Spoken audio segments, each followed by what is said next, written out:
State গভর্নমেন্টে যে সমস্ত এক্সামগুলো হয় তার মধ্যে আমাদের কাছে সব থেকে বড় এক্সাম হচ্ছে ডব্লিউবিসিএস। এমনিতে কোনো এক্সামই কিন্তু ছোট নয়, কিন্তু ডব্লিউবিসিএস কে আমরা বড় বলছি in terms of Glamour and power. যেহেতু এটা একটা এক্সিকিউটিভ পদের চাকরি, তো আমাদের মধ্যে অনেকেই এই চাকরিটা পাওয়ার স্বপ্ন দেখি। অনেকেই আমরা ডব্লিউবিসিএস অফিসার হতে চাই এবং তার জন্য গ্র্যাজুয়েশন কমপ্লিট করে আমরা অনেকেই প্রিপারেশন স্টার্ট করি, যথেষ্ট উদ্যম নিয়ে এন্থু নিয়ে আমরা পড়াশোনা শুরু করি এবং এই এন্থুটা বেশ কিছুদিন থাকেও অনেকের মধ্যে। কিন্তু প্রবলেমটা শুরু হয় আহ, যখন আমরা পুরো সিলেবাসটা কভার করতে যাই। কারণ ডব্লিউবিসিএস একটা এমন এক্সাম যেখানে প্রচুর সাবজেক্ট আছে এবং অনেক নাম্বারের পরীক্ষা। এবং আরেকটা যেটা সমস্যা হয় কি, যখন আমরা অপশনাল পেপারগুলো পড়া শুরু করি, একটা তো হয় অপশনাল পেপার কি নেব সেটা একটা বড় প্রশ্ন, তার সঙ্গে নেওয়ার পরও কিভাবে পড়াশোনা শুরু করব, কোথা থেকে শুরু করব, কিভাবে পড়ব। কারণ এই অপশনালের সঙ্গে আবার এতগুলো কম্পালসারি পেপার আমাকে তৈরি করতে হচ্ছে। তাই যারা নতুন প্রিপারেশন স্টার্ট করছে তাদের একটা বড় সমস্যা তৈরি হয় যে কোনটাকে আমরা কমপ্লিট করব। এবং দেখা যায় যে এক বছর পর গিয়ে না অপশনালটা ঠিকঠাক করে তৈরি হলো, না কম্পালসারি পেপারগুলো ঠিকঠাক করে তৈরি হলো। তার ফলে কি হলো, ফ্রাস্ট্রেশন চলে এলো এবং অনেকেই এইখান থেকে গিভ আপ করে দেয় যে আমার দ্বারা ডব্লিউবিসিএস পাওয়া হবে না, তার থেকে আমার ব্যাংকের পরীক্ষা দিলে ভালো হতো, তার থেকে রেলের পরীক্ষা দিলে ভালো হতো, অনেক ছোট সিলেবাস ছিল, কম পড়তে হতো, কিন্তু এতগুলো পেপার আমি কিভাবে শেষ করব। আজকের ভিডিওটা ঠিক তাদের জন্য যারা এই প্রবলেমটা ফেস করছো, স্পেশালি নিউ অ্যাসপিরেন্ট যারা ভাবছো ডব্লিউবিসিএস এর প্রিপারেশন নেবে, কিন্তু কিভাবে নেবে, কিভাবে স্ট্র্যাটেজি ঠিক করবে, অপশনাল পেপারটা তোমাদের জন্য কতটা গুরুত্বপূর্ণ, এইগুলো নিয়েই কিন্তু আমি আজকে আলোচনা করব।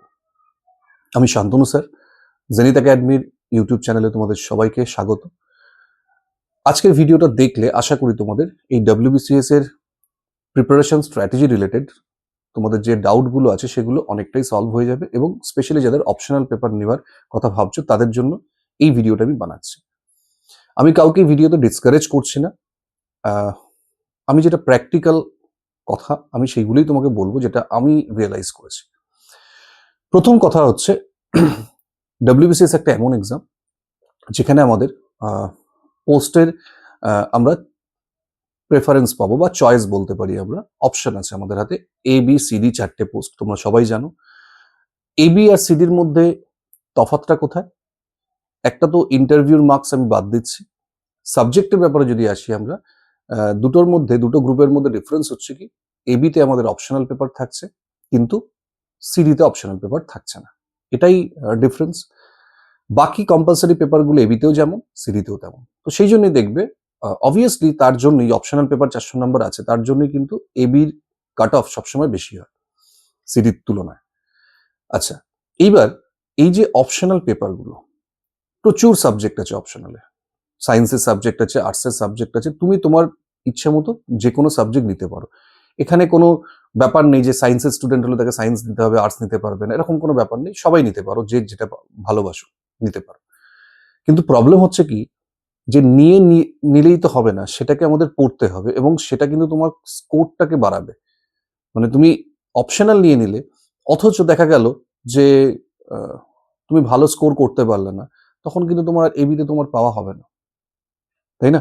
তাহলে আমাকে এই ব্যাপারে একটু খুব জুডিশিয়াসলি সিলেক্ট করতে হবে অপশনাল গুলো। আর আদৌ অপশনাল তোমাদের নিতে হবে কিনা সেটাও তো আমাদের জানতে হবে। দেখো, আমি প্রথমে যেটা বলি যে যারা একদম নতুন প্রিপারেশন স্টার্ট করছো, যারা আগে কোথাও কখনো পড়োনি, গ্র্যাজুয়েশন কমপ্লিট করেছো, তো এবার তোমরা ডব্লিউবিসিএস এর জন্য প্রিপারেশন নেবে ভাবছো, তো তাদের আমি বলবো, যদি তোমাদের হাতে অনেকটা সময় থাকে, কারণ ডব্লিউবিসিএস পেতে গেলে একটা পরীক্ষা দেওয়া থেকে রিক্রুটমেন্টের মাঝখানে প্রায় 2.5 বছরের একটা গ্যাপ থাকে, ধরে রাখো 2 থেকে 2.5 বছর মিনিমাম একটা সময় লাগবে, ডিউরেশন। তো সেই প্রথমবার দিয়েই যে তুমি চাকরি পাবে তাও না, আবার সেকেন্ড টাইম হলে সেখানে আরো 6 মাস, এক বছর তো তুমি ধরে রাখো। মোটামুটি তোমাকে 3-4 বছর হাতে নিয়ে প্রিপারেশনটা শুরু করতে হবে, এই মাইন্ডসেট নিয়ে পড়াশোনা করতে হবে। তো তুমি যদি মনে করো যে হ্যাঁ আমি 3-4 বছর সময় দিতে পারবো, তাহলে তুমি শুরু থেকেই কম্পালসারির সঙ্গে অপশনাল নিয়ে এবির জন্য অ্যাপ্লাই করো, মানে এবির জন্য প্রিপারেশন নিতে থাকো। এবি সিডি পরপর তোমার যেরকম প্রেফারেন্স থাকবে। কিন্তু যারা ভাবছো যে 4 বছর শুধুমাত্র WBCS এর পিছনে দেওয়াটা আমার পক্ষে সম্ভব নয়। আমাকে অন্যান্য পরীক্ষাগুলোর জন্য প্রিপারেশন নিতে হবে। আই মিন WBCS টা যাদের কাছে একটা ড্রিম জব নয়, আমি তাদের কথা বলছি। কারণ আমরা অনেকেই আছি যাদের কাছে চাকরি পাওয়াটা একটা মানে মেইন টার্গেট আর কি।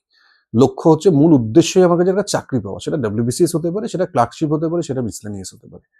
তো তাদের জন্য আমি বলবো, সাজেস্ট করব যে প্রথম অন্তত 1 থেকে 1.5 বছর কম্পালসারি পেপারগুলোকে তৈরি করো। এর কারণ হচ্ছে, যখনই তুমি কম্পালসারি আর অপশনাল একসঙ্গে চালাবে, মানে প্রিপারেশন নেবে, তখন কিন্তু তোমার সময়টা অনেক বেশি দিতে হবে। এর কারণ হচ্ছে, অপশনালটা হচ্ছে অনেকটাই তোমার অনার্স পেপারের মতো। তো এত বড় একটা ভাস্ট সিলেবাস, সেটাকেও তোমাকে তৈরি করতে হচ্ছে। শুধু তৈরি নয়, যেহেতু এটা ডেসক্রিপটিভ, তোমাকে সমস্ত আনসার লিখতে হবে। এবং একটা জিনিস সবাই দেখবে যে যেগুলো আমাদের কনভেনশনাল সাবজেক্ট যেগুলো ছিল, সেই সমস্ত অপশনাল সাবজেক্টে কিন্তু স্কোর কম্পারেটিভলি কমছে। সেই জায়গাতে যদি আমরা দেখি, যেগুলো আনকমন কিছু, যেগুলো আমরা সাধারণত নিতাম না, যেমন ফিজিক্স বলো, ইকোনমিক্স বলো, তারপর তোমার এগ্রিকালচার বলো, এই সমস্ত সাবজেক্টগুলোতে কিন্তু স্কোরটা বাড়ছে। এর কারণ হচ্ছে, প্রথম যে কারণ সেটা হচ্ছে যে অনেক ক্যান্ডিডেট আছে যারা গিয়ে কি করছে, নোট নিয়ে নিচ্ছে, নোট মুখস্থ করে সেগুলোকে লিখে দিয়ে চলে আসছে। নোট কমন পেয়ে গেল, লিখে দিল। তো মুখস্থ করে কিন্তু আর এখন হবে না, তোমাকে নিজে থেকে তৈরি করতে হবে। কিন্তু ফিজিক্স একটা এমন সাবজেক্ট যেখানে তুমি মুখস্থ করে পারবে না, তোমার মধ্যে সেই জিনিসটা থাকতে হবে। এবং এখানে স্কোর নাম্বার কাটার কোনো জায়গা নেই ফিজিক্স বা এই ধরনের সায়েন্সের সাবজেক্টগুলোতে। তো এগুলোতে তোমার নাম্বার ভালো উঠবে যদি তুমি জানো। এবার একটা সায়েন্সের স্টুডেন্ট হলে ঠিক আছে, কিন্তু একটা আর্টসের স্টুডেন্ট, সে দুম করে ফিজিক্স নিয়ে 400 নাম্বারের যে অপশনাল, সেটা ঠিক ম্যানেজ করতে পারবে না। তো তাকে আর্টসের এরকম কোনো সাবজেক্ট নিতে হবে, বা যেটা তার কাছে সহজ মনে হয়। যাই হোক, সেটা আলাদা ব্যাপার। কিন্তু তোমরা যারা নতুন প্রিপারেশন স্টার্ট করছো, তাদের যদি মনে হয় যে অন্যান্য এক্সামগুলো তোমরা দেবে, তাহলে আমি বলবো অন্তত প্রথম 1 থেকে 1.5 বছর খুব ভালো করে কম্পালসারি পেপারগুলোকে তৈরি করো এবং সিডির জন্য তৈরি হও। এরকম কোনো মাথার দিব্যি নেই যে তোমাকে BCS দিলে তোমাকে এবিতেই পেতে হবে। অনেকেই আছে যারা সিডি থেকে আবার পরীক্ষা দিয়ে এবিতে পাচ্ছে। হতেই পারে সেটা, তার মানে কেউ তোমাকে আটকাবে না সেটার জন্য। কারণ বলছি যে তোমরা অন্যান্য পরীক্ষার জন্য প্রিপারেশন নিচ্ছ, রেলের পরীক্ষা থাকলে সেটাও তোমরা দিচ্ছ। তাহলে অপশনালের যে এক্সট্রা 400 নাম্বার, সেই সময়টা তুমি যদি কম্পালসারি গুলোকে আরো ভালো করে তৈরি করো, তাহলে কিন্তু তোমার WBCS এর সঙ্গে স্টেটের অন্যান্য এক্সামগুলো ভালো করে তৈরি হবে।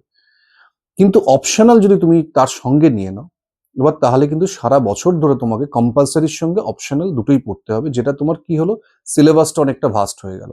তার ফলে স্বাভাবিকভাবে তোমার সময়টাও বেশি লাগবে। এইটাই অনেকে ভুল করে, যে ভাবে যে আমাকে WBCS পড়তে গেলে অপশনাল নিয়েই পড়তে হবে। এরকম কিন্তু কোনো ব্যাপার নেই। যারা দুটোকে ম্যানেজ করতে পারবে, যাদের হাতে অনেক সময় আছে, তাদের জন্য ঠিক আছে, কোনো অসুবিধা নেই। বা ধরো আমি বলছি, যাদের ধরো সাবজেক্ট জিওগ্রাফি, সে ধরো জিওগ্রাফি এমনিই পড়ায়, তার জিওগ্রাফিতে যথেষ্ট নলেজ আছে এবং কনফিডেন্স আছে যে জিওগ্রাফি আমি পারবো, তো সে কিন্তু অপশনাল প্রথম থেকে নিয়েই পড়তে পারে। কারণ সেই সাবজেক্টটা ডেপথ আছে, তাকে খুব বেশি সময় দিতে হচ্ছে না সাবজেক্ট, কারণ সে সারাদিন টিউশনস পড়াচ্ছে, তো সেখানেই তার তৈরি হয়ে যাচ্ছে। সেটা অন্য সাবজেক্টের ক্ষেত্রে হতে পারে। কিন্তু তুমি ধরো একদম একটা নিউ কামার, যে এই সমস্ত কিছু জানোই না অপশনালের ব্যাপারে, বা সেরকম কোনো সাবজেক্ট নেই যেটা নিয়ে তুমি পড়তে পারো। অনেকের থাকে, ধরো ফিজিক্স নিয়ে পড়াশোনা করেছে কিন্তু ফিজিক্স অপশনাল নিতে ভয় পায়। বা আমি আমার সাবজেক্ট বলছি, আমি ইংলিশ পড়াই, তো ইংলিশে অপশনাল হিসেবে ইংলিশ নিচে কিন্তু অনেকেই ভয় পায়। কারণ বহুদিন লিটারেচার থেকে হয়তো ডিটাচ বা এত নোট তৈরি করা, সেইগুলো তাদের কাছে হয়তো আহ, সেই রিসোর্স নেই। তো সেই জন্য এই প্রবলেমগুলো অনেকের হয়। তো আমি তাদের জন্য বলছি, সিম্পলি কম্পালসারি পেপার তৈরি করো। এদিকে ল্যাঙ্গুয়েজ পেপার দুটো আছে, সেই দুটোকে ভালো করে তৈরি করো। তাতে কি হবে, তোমার কম্পালসারি পেপার, ল্যাঙ্গুয়েজ পেপার, এই যেগুলো আছে, এগুলো কিন্তু অনেক ভালোভাবে তৈরি হবে এবং সিডির জন্য তুমি খুব সুন্দরভাবে তৈরি হয়ে যাবে।